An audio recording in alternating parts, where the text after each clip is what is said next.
What is going on, everybody? All right, so for today's vlog, we're going to talk about whether your agent's personal brand and the brokerage that they're with's brand should be taken into consideration when it comes time to, deciding who to use when it comes to buying and selling your home.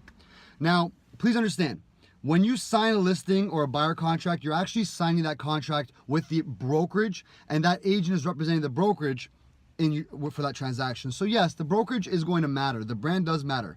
However, over the 12 years that I've been in the business, I've seen things change and evolve, and I love to see where it's headed, because years ago when internet wasn't around and it was a lot more difficult to get exposure for your listings, I can understand why you'd want to go with the big brand, because the higher agent count they had, it was, okay, I'm going to deal with this brand. They've got 200 agents in the office. They're going to advertise listing within their own office as well, and you're going to get a lot more exposure.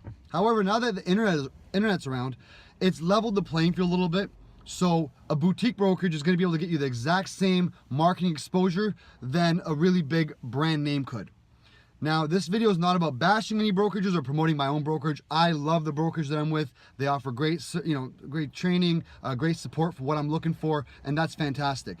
However, it really doesn't affect my client's experience anymore, because I've been in the business 12 years. I've got my own systems implemented. We've got our own marketing techniques implemented. So my clients are making a decision based on what Jacob Asperian brings to the table, the values that I bring to the table, how we market, what we do, as opposed to the brokerage that I'm with. And I like to see where that's heading, because it allows a lot of boutique brokerages to kind of get the same traction with their marketing, and you're not stuck to a handful of nationwide brands.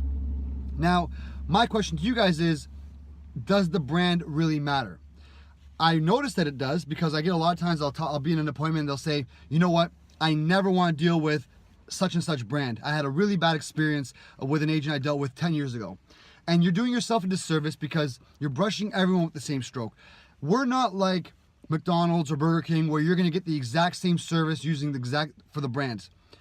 Even within one office, one brand, you're going to get a variety of different personalities, different types of services. We're all different.